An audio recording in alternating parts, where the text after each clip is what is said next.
The chambers of those WHO inflated prices for dishonest gain. Welcome to Christ Overcomers Media, where we equip you for rapture. Like the video for more recommendations to others.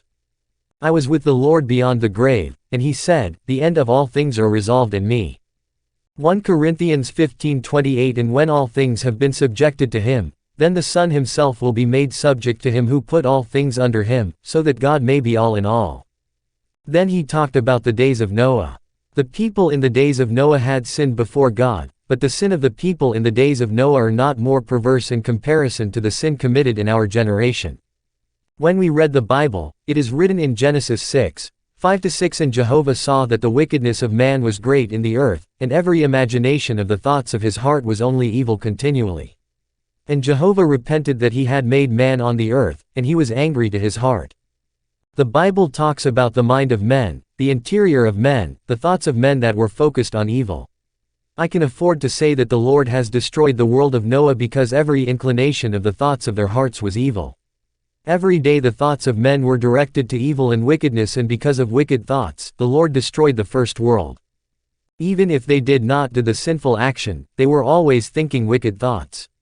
For out of the heart come evil thoughts, murder, adultery, sexual immorality, theft, false testimony, and slander. These are what defile a man. Matthew 15:19-20. Wickedness in people had caused God to destroy the world of Noah. And since we belong to a more perverse generation than the world of Noah, we are the generation upon which the wrath of God will hit. What is the gospel we are supposed to preach to this generation? It is the gospel of judgment. We must warn the church to be extremely vigilant, for the return of the Lord is imminent. The prophetic signs are being fulfilled. This is an indication that this is a grave time. We must be vigilant. My dear, after dealing with the prisons of those who made pledges and failed to fulfill them, now we will talk about another chamber of hell called the chambers of people that overcharge items and services. These are those who spike the prices of items and services, selling stuff to people at prices that are grossly above the value of the items and services. This is about people that excessively inflated the prices of items to get more than what they were supposed to. Proverbs 20:10. False weights and measures, the Lord detests them both. We were in hell, a place of torment that I dreaded, where lost souls were incarcerated forever in their cells. The suffering of these people was inexplicable. I was traveling with the Lord when he said, "We must move in this tunnel of horror." Then we began to hover above the flames of fire. The Lord was talking about the suffering undergone by damned souls. There were piercing screams coming from all directions, and I became accustomed to these screams of torment. The Lord said, "Do you know is that exaggerating the prices of items and services can lead to hell?" But this made no sense for me. As we move into this place where demons moved in the shape of shadows, I saw that there was nothing good in hell. It is an evil dwelling place for men who fall there. What is important for us is to get to the Lord and obtain the rest to our souls. The Lord told me, "I exercise my judgment among men, and I will take into account all your actions, and my judgment is severe for people who reject me. But if you accept me, I will support you during your journey and stay on the earth as you travel towards the promised land." We were moving in this dark tunnel, and I saw a signboard, just like the signboards on the roads in this world. When we got closer to this signboard, I saw that it was written, "The chambers of those who inflated prices for dishonest gain." I was stunned to learn that some people fell into hell because of unreasonable pricing of items. I said to the Lord, "Are people falling in hell just because they exaggerated the price?" The Lord said, "When you people reject my word, precepts and commandments, the judgment of God will fall upon you." Habakkuk 2:9. Woe to him who gets evil gain for his house. When we arrived before this signboard, I saw a hole beneath this board. I knew that this was the entry of this chamber of hell. And in a blink of an eye, we entered this hole, and I began to see the terrifying spectacle of damned souls being tormented horribly. In this section of hell, I saw countless souls of men that were piled up. They were innumerable souls from the four corners of the earth. They all regretted their sin and they implored the Lord for deliverance. That torment was unbearable, for I saw demons tormenting these souls that were piled up. These people in hell were begging for water. Witnessing this horrible scene, I began to cry. And I saw the Lord shedding tears. He said, "This is not my fault.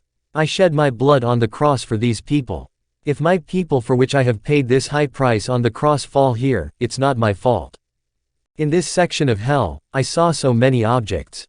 And these objects were demanding justice against these souls. Not far from where we were standing, there was a burning mountain, upon which I saw standing 2 giant demons. These demons were tall, approximately 16 meters. These 2 demons kept saying to these damned souls, "Rejoice, rejoice. This is your kingdom for eternity to eternity." I saw that one of the demons has grabbed a soul in his hand. I heard this soul saying to this demon, "Forgive me, I acknowledged my sin," but this demon would not listen. And this soul said, "Woe to my soul. What is it that caught me? Just because of these insignificant things I am condemned forever to be here." I noticed that this man was dark as coal, for he was burned by fire, and his bones were crushed, and he had holes all over his body, as if he was perforated. This demon told him, "You never pity your father. You always lied to him about the prices of items in order to get the extra money. What are we supposed to do to you, if not torturing you?" The man begged this demon. He told them, "I agree that I have sinned, but I have lied about the price because of my parents. They failed to understand that I was already an adult and I had needs. They failed to realize that I had needs and they failed to meet my needs. Every time I asked my father and mother for money, they were ignoring me, giving me an insignificant amount. I had no choice but to overstate the amount of school fees and notebooks required at university. It is in this way that I was able to meet my needs." This giant demon told him, "Is it not written in the book of your God that children should honor their parent? Is it not written in the book of your God that you should not lie? Since you have lied to your parents, we have nothing to do to you, except tormenting you, for your parents were unable to do it. We are committed to this work." These demons threw this man to a place that was full of thorns, and he was pierced by these thorns. The man said, "Woe to my soul. What is it that caused me to cheat? I am condemned because of little things. I lost my soul forever." Proverbs 21:6 The acquisition of treasures by a lying tongue is a fleeting vapor, the pursuit of death. I said to the Lord, "What did he do?" The Lord said, "You heard his confession. His parents did not carry out their duty. He had a lot of needs in life, but he did not know where to get money. He was lying to his parents to have something. He deliberately overstated the amount of academic fees to meet his needs. This is the kind of sin that led him here. Before his death, all the students were required in the university to buy a syllabus that costs $10, but he told his parents that the syllabus costs $15 in order to gain $5 for himself. Not long after this incident, he fell sick and died. The Lord said, "There is no price for your soul. Therefore, reform your ways and guard yourself against doing evil." Mark 8:37 Or what shall a man give in exchange for his soul? My dear, I used to think that these price exaggerations that we used to do to our parents in order to profit some money from them were not so grave. Yet innumerable souls were piled up in this place for this sin. Then the Lord took me to a mountain. When we rose to the top of this mountain, I saw that there were 1,000s of openings and pits that were vomiting fire like lava spilled by volcanoes. The Lord said, "I must take you to visit souls that are imprisoned in these pits of fire." I said, "Lord, what is the fate of these souls that are tormented here?" The Lord said, "It's too late for them. For when a soul falls in hell, there is no more salvation for him, only the wrath of God that is enough for him. It is a great day of wrath reserved for all sinners that have tread on my grace." Quickly, we moved to a pit of fire where I saw a soul that was trying hard to move out. He kept shouting, "Who is there to save me? Who is there to liberate me?" But there was no help coming for him. He knew that it was too late for him. He was skeletal and his bones were covered by maggots. I noticed a lot of money in his pit and this money was claiming God's justice. He kept saying to this money that was accusing him, "Stop tormenting me. I will give back the money I owe to the owner. I am ready to hand you back to your owner. I have had enough. I spent so many years here for these little things I did." The Lord said to him, "Sin is enough to be punished. Whoever commits sin has a pit reserved for him in this place." When this man heard the voice of the Lord, he lifted his eyes and there was eye contact with the Lord. He said, "Lord, forgive me and get me out of here. I'm willing to return this money to their owners. I promise I will go all over the world to tell people to stop acting this way. I will evangelize in bus stops, public places, and public transports. I am ready to follow your way and serve you now. The Lord said, you had multiple opportunities to change your way. I raised my servants to warn you before it gets too late. But now it is too late. I even sent your friend to rebuke you. Even your wife was telling you that what you were doing was wrong. You have failed to listen to the voice of your wife who was talking to you on my behalf. Today, my son, I cannot do anything for you. It's too late. The wrath has fallen upon you. But this man kept begging the Lord. He said, Lord, have pity on my soul and grant me grace. I want to return to earth just for 30 seconds and repent. I cannot stay here anymore. The Lord said, this man was an employee in a company. His boss loved him a lot. Every time the company was to buy goods the boss was sending him. He was supposed to check the prices of all the orders. And then he was to submit the total price and amount to the company, which was supposed to get him all the money. But every time he was to do the total of the cost of the goods he was to buy, he was adding an additional amount for his own interest.